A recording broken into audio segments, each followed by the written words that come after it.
Hi guys, this is R.A. Sweeney here to talk through another little bit of the book Praying with the Writings as part of the Praying with the Bible series. Today I wanted to talk a little bit about Nehemiah chapter 1. So the prayer itself is verses 4 through 11, but the first three verses have some of the context, and I think that's pretty important for the story. So Nehemiah worked for the king of Persia, who was the empire that ruled over the entire region at that time. So he's working for the king that rules over the scattered and broken people of Israel. They had allowed the Jews to go back to Jerusalem to rebuild the temple, and that really didn't go well. And so Nehemiah, at this point, working for the king, some people came back from Jerusalem and they gave him a progress report of like, hey, things aren't going well. Um, and the one thing that really, really upset Nehemiah is there's no wall around Jerusalem. So, really, the wall would have been the protection for Jerusalem. It would have been the symbol, like this is a thriving nation or a thriving city at least. And so he heard that news and he was just broken over it. And so he prayed this prayer for 8 verses of chapter 1. That was just a confession of the sin of the people. At this point, if as you've been going through, at least in the Tanakh ordering of the Bible, you've seen Daniel pray over the sins of the people from Babylon. You've seen Ezra pray over the sins of the people as well. And so now this is the third time that you've got someone that's sort of contemporary of each other praying of like, God, we really have messed this up and we need you to be doing some work here.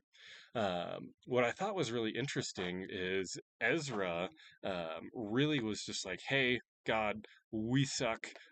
So we're going to just get rid of everybody who's a sinner. We're going to get rid of all of our sinfulness. We're just going to throw it all away, send it out into the wilderness to go die. And then we'll all be okay after we just exile everybody that we don't want part of the community anymore. Daniel had taken a very different approach. He prayed a confession and then he asked for God to keep his promises.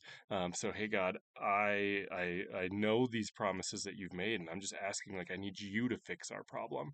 And then Nehemiah took a different approach as well. So he said, hey, I see this problem. God, give me favor so that I can go fix this problem, which is kind of an interesting in between. Daniel is praying solely like, God, I need you to fix this, which a lot of times we do those sorts of prayers.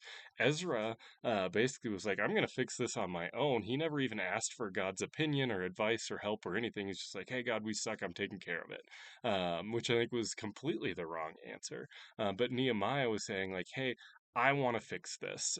We don't know if God told him to go fix it or if he just felt like he needed to. But he reached out to God and said, God, please give me favor so that I can go address this problem. So it's really interesting to kind of compare those different ways that they responded. But what was really interesting here in that I thought that I really focused on as I wrote about this passage is the people of Israel were in a really, really bad spot at this time. So after hundreds of years of failing to follow God and to be distinct from the people, they kept just practicing the pagan idolatry of the nations around them. And so that had really scattered the people. They had adopted a lot of the culture of the other nations. They'd been scattered all over the place. They'd had Egypt, they'd had Assyria, they'd had Babylon, they'd had all these different conquering nations sweep through and just scatter the people all over the place. So they're scattered. They've lost their identity. A lot of them have lost their religious background. Most of them are oppressed, and it's just they're completely wrecked. Really made me think of how often are we praying like Nehemiah did here, or Daniel, or even Ezra, where we're just saying, like, God, the church is broken. When you look at the church, we are scattered all over the place, which in some ways is good. We're meant to go all over.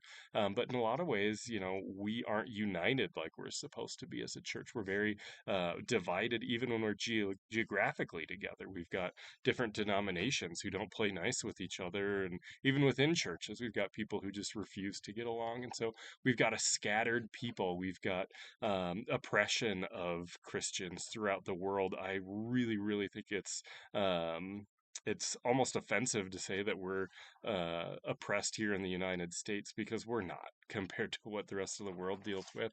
But there are a lot of parts of the world where Christians are being oppressed.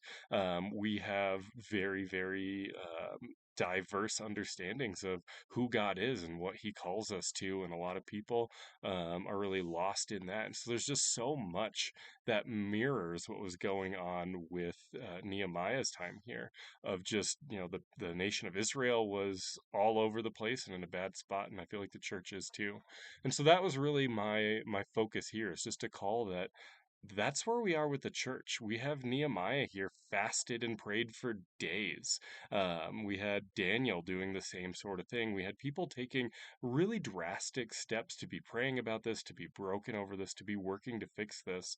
And yet we're pretty content where we are. We kind of just are okay with it because then it doesn't put too much on me. Well, I don't want to be uncomfortable dealing with this. And God will sort all those things out when look at how the models that were given responded to these things. And so I think it's a call to prayer.